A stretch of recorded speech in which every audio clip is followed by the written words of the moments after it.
government redistribute wealth?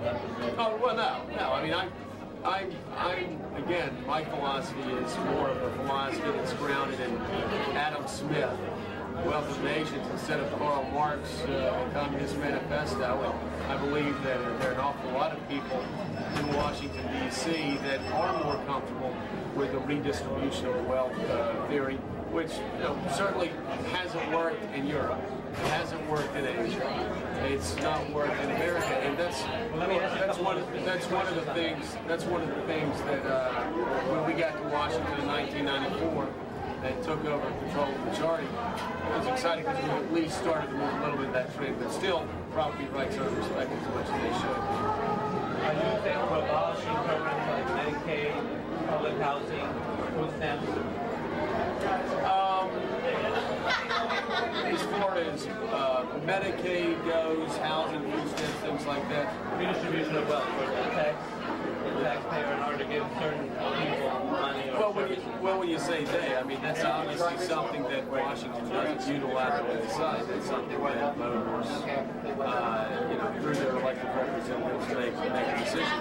The majority can forcibly extract money from a minority to whatever tune they wish. Well, I mean, we have a constitution. We're not a pure democracy. A pure democracy is, mob rule. It's 50% plus one. We are a nation of laws, and so there is a separation of powers. I mean, the United States Supreme Court has started to move back in the direction of limiting what Congress has been doing and what Congress hasn't been doing. But you talk about, like, for instance, Medicaid. Are you in favor of abolishing those programs or not? Not right now, not right now. That's why not. If they're against all the principles you just discussed, they involve forcibly taking money from some citizens in order to provide goods and services for others. You said you were against redistribution of wealth.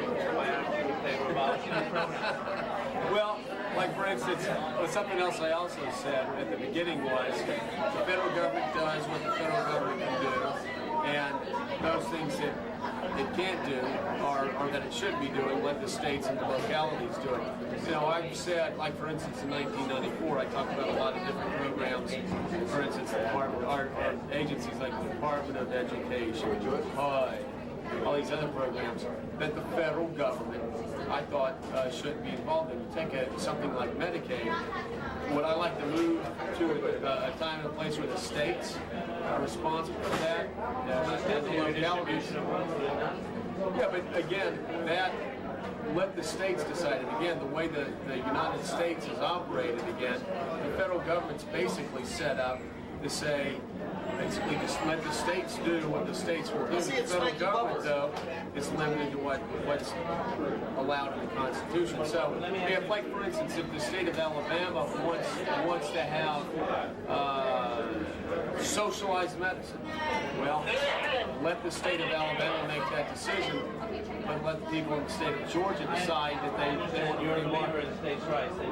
But my question was, originally you had agreed that you could not live well in a society where other people could legally extract money from you by using the government as an instrument and taking money from you and giving it to them.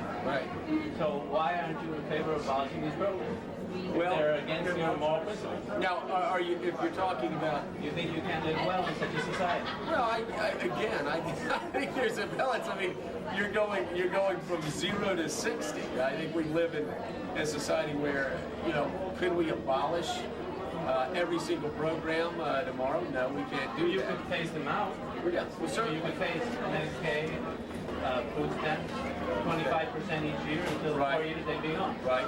But that hasn't happened. Well, and again, like for instance, on food stamps or on public housing, Section 8 housing, things like that, it's actually something that I did support in 1994. I'll support it now. You talk about Medicaid. You're in favor of those programs, even though they involve redistribution as well. No, what I said was I was in favor of abolishing, for instance, on Section 8 housing, farm subsidies through the Department of Agriculture, things like that. Now, when you talk about Medicaid, obviously that's something that's obviously a lot more difficult because, if you're talking about do we do it tomorrow or we do it next year? I don't think we do it. Would I like to move to a place where we don't have food stamps and Medicaid, and a lot of yes, certainly.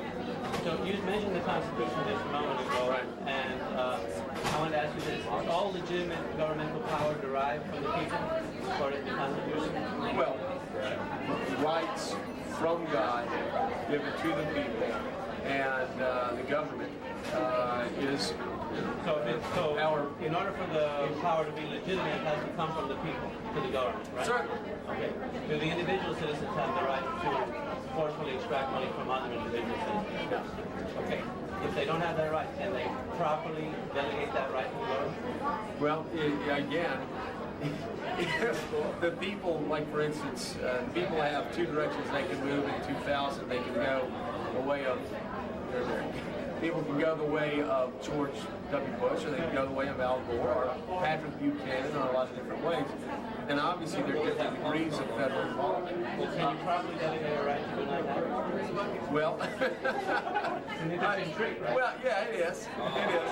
It is. Okay, I'm going to have to. Well, it was a pleasure having this interview Yeah, it was with you, good. and I hope it was intellectually stimulating. It was intellectually stimulating. I Thanks a lot. appreciate it. Very Thank good. you. Bye-bye. All right, thank you. All right. Thanks a lot. Joe, the meeting could go on. Have a good Okay. interview. Early. Oh, okay. Great. Have a good interview. Thank you. Enjoyed it. Bye-bye. Bye.